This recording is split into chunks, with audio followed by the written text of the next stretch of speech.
Shama Khan and welcome back to our YouTube channel SM junior.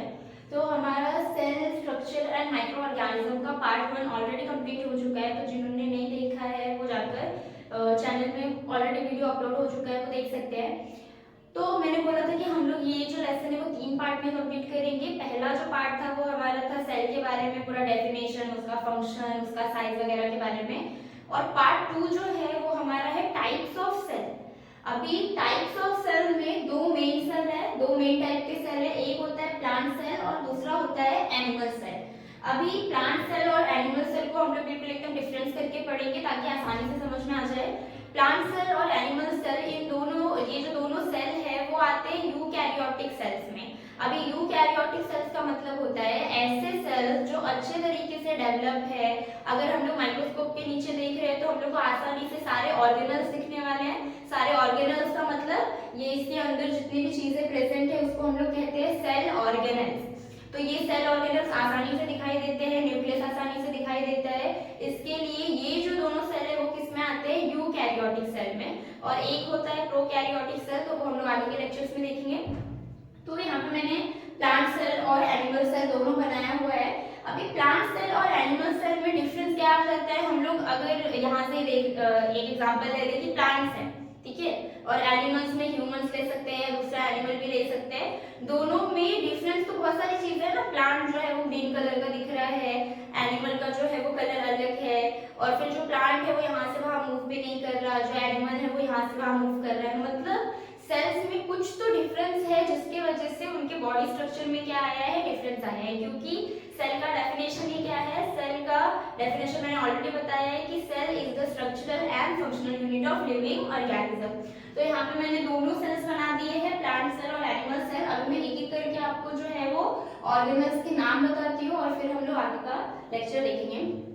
तो जो plant cell है उसमें कुछ चीजें जो है वो अलग होती है, जैसे कि कुछ चीजें जो है वो प्लांट सेल में पाई जाती है पर एनिमल सेल में एब्सेंट रहती है, और कुछ चीजें जो है वो प्लांट सेल में भी सेम है और एनिमल सेल में भी सेम है। अभी यहाँ पे प्लांट सेल में अगर आप ध्यान से देखेंगे तो यहाँ पे दो लाइन्स है, ये एक है और ये एक है, और वहीं पे एनिमल सेल में क्या है, सिर्फ एक ही लाइन है। तो ये जो आउटर लेयर है, आउटर लेयर को हम लोग कहते हैं सेल वॉल, और इस सेल वॉल की वजह से ही जो ये प्लांट सेल का एक हम लोग बोलेंगे कि शेप है वो उसको किसके वजह से मिला हुआ है, सेल वॉल की वजह से है। और जो हमारा एनिमल सेल है उसमें क्या है, सेल वॉल एब्सेंट है। तो हमेशा याद रखना है कि एनिमल सेल में क्या एब्सेंट रहता है, सेल वॉल इज एब्सेंट। हम लोग को यहाँ पे कोई भी टाइप का सेल वॉल नहीं दिखेगा। दूसरा जो है वो है यहाँ पे हम लोग बोलेंगे कि जो सेकेंड लेयर है वो क्या है, सेल मेम्ब्रेन। तो एनिमल सेल में और प्लांट सेल में जो है सेल मेम्ब्रेन, दोनों में जो है वो हम लोग को दिखाई दे रहा है। तो पहला जो ऑर्गेनेल हो गया वो है प्लांट सेल में सेल वॉल, जो कि एनिमल सेल में एब्सेंट रहता है। सेकेंड है जो ये इनर लेयर दिख रही है, वो इनर लेयर क्या है, सेल मेम्ब्रेन, जो कि दोनों में प्रेजेंट है। अब ये हो गया हमारा पहला ऑर्गेनेल और दूसरा सेल मेम्ब्रेन। तीसरा जो है वो यहाँ पे देखिए मैंने लिखा है क्लोरोप्लास्ट, जो यहाँ पे आपको कहीं पे भी नहीं दिखना।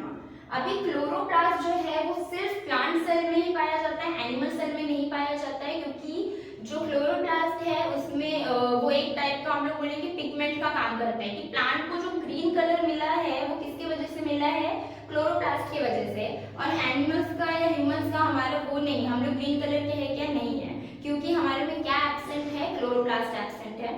तो यहाँ पे सेकेंड ऑर्गेनल हमारा इसका हो गया क्लोरोप्लास्ट। नेक्स्ट जो है वो यहाँ पे एक लिक्विड प्रेजेंट होता है, जो हमारा प्लांट सेल है और एनिमल सेल है उसमें एक लिक्विड प्रेजेंट होता है जिसको हम लोग कहते हैं साइटोप्लाज्म। अभी वो लिक्विड जो है वो बहुत इंपॉर्टेंट होता है, क्योंकि जितने भी ऑर्गेनल्स हैं उनको न्यूट्रिशन भी किससे मिलता है, उस साइटोप्लाज्म से, और वो आसानी से फ्रीली इधर से उधर मूव भी कर पाते हैं। जो साइटोप्लाज्म होता है वो थोड़ा सा लिक्विड है, या हम लोग बोलेंगे थोड़ा सा सेमी लिक्विड होता है, डेंस होता है।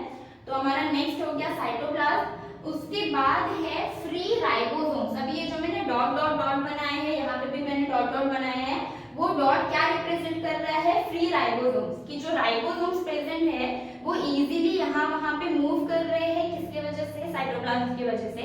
और जो राइबोसोम है वो किसमें हेल्प करता है, हमारे बॉडी में जब प्रोटीन सिंथेसिस होता है, मतलब जब प्रोटीन बनने का जो प्रोसेस होता है उसमें जो है वो राइबोसोम्स बहुत बहुत ही ज्यादा इंपॉर्टेंट होते हैं।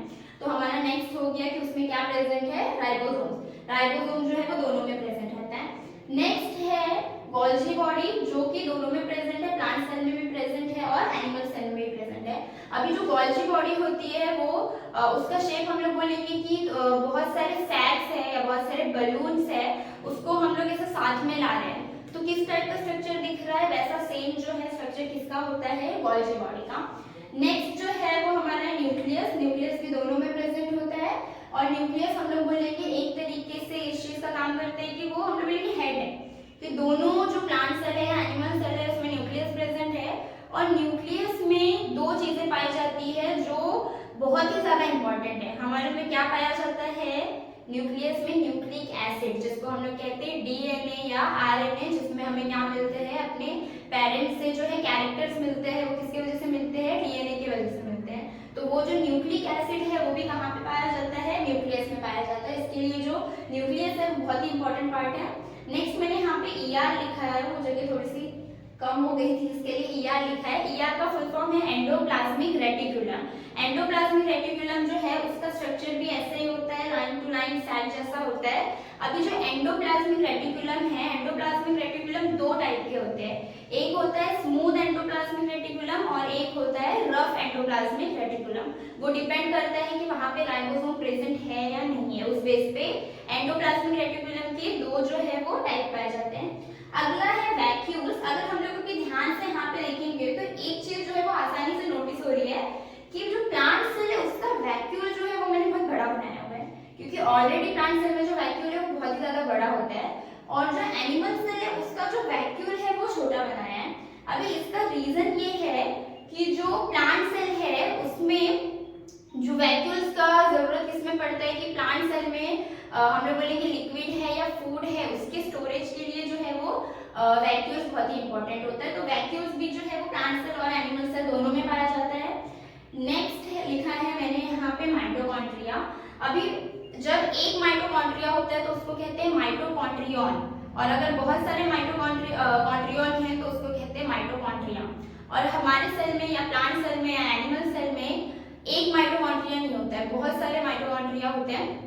और माइटोकॉन्ड्रिया का मेन फंक्शन है कि हमारे बॉडी में जो एनर्जी तैयार होती है, जिसको हम लोग एटीपी कहते हैं, वो एनर्जी सिंथेसिस होने का काम भी कहाँ पे होता है, माइटोकॉन्ड्रिया में होता है। अगला है हमारा लाइसोसोम्स। लाइसोसोम्स भी जो है वो दोनों में प्रेजेंट होता है, वो भी थोड़ा छोटा छोटा सैक लाइक स्ट्रक्चर होता है। और यहाँ पे भी मैंने देखे एनिमल सेल में भी फ्री राइबोसोम्स होते हैं, दोनों में पाए जाते हैं।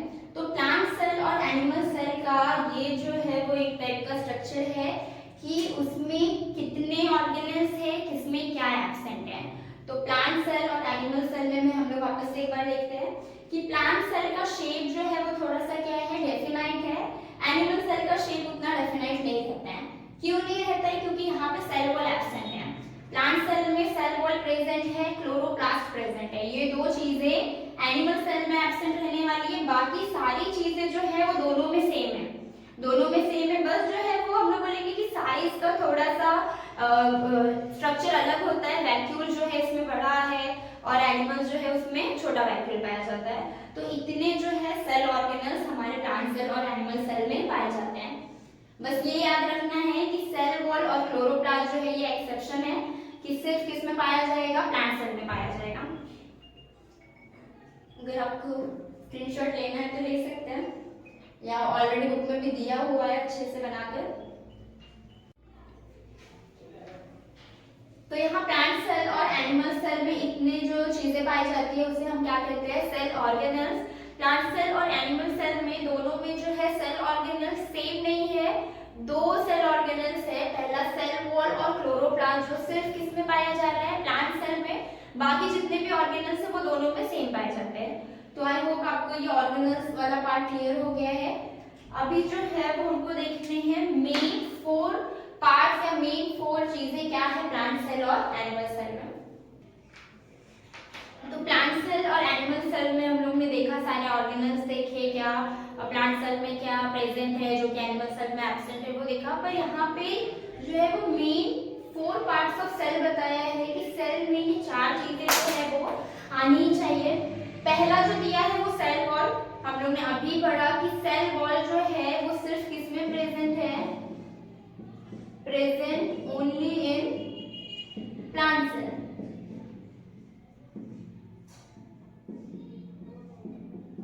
जो सेल वॉल है वो हमें सिर्फ किस में मिलेगा, प्लांट सेल में मिलेगा, और उसका फंक्शन ये है कि वो उस सेल को एक थोड़ा सा डेफिनाइट शेप दे रहा है।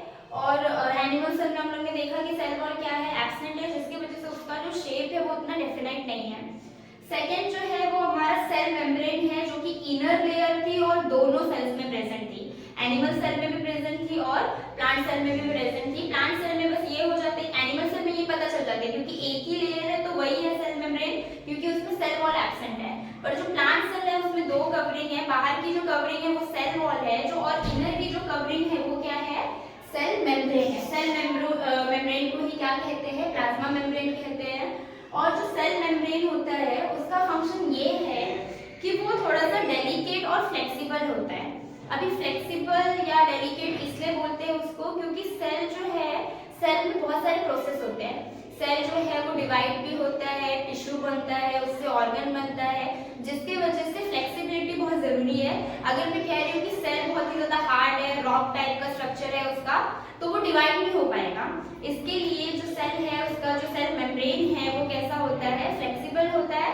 और सेल मेम्ब्रेन का एक और फंक्शन ये हो जाता है कि वो सेल को जो आउटर एनवायरनमेंट है उससे अलग रखता है, कि जितनी भी चीजें आउटर एनवायरनमेंट में प्रेजेंट है वो डायरेक्टली सेल के अंदर नहीं आनी चाहिए। सेल मेम्ब्रेन का ये भी है एक कि उसको सिलेक्टिवली परमिएबल मेम्ब्रेन भी कहते हैं, सिलेक्टिवली परमिएबल मेम्ब्रेन।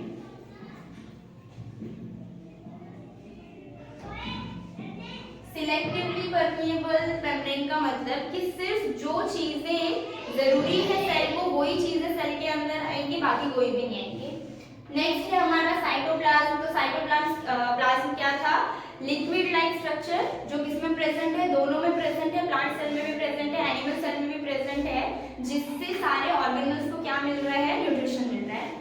लास्ट जो है वो हमारा है सेल ऑर्गेनल। सेल ऑर्गेनल्स का मतलब जो अभी हम लोग ने इतनी सारी चीजें देखी, ER, Golgi body, mitochondria, chloroplast, ये जो सारी चीजें हैं जो सेल में प्रेजेंट है उसको ही क्या कहते हैं, सेल ऑर्गेनल। और सेल ऑर्गेनल्स बहुत ही ज्यादा इंपॉर्टेंट है क्योंकि हमारे बॉडी में बहुत सारे बायोलॉजिकल प्रोसेस है जो सिर्फ किससे हो सकते हैं, सेल से हो सकते हैं और सेल ऑर्गेनल से हो सकते हैं।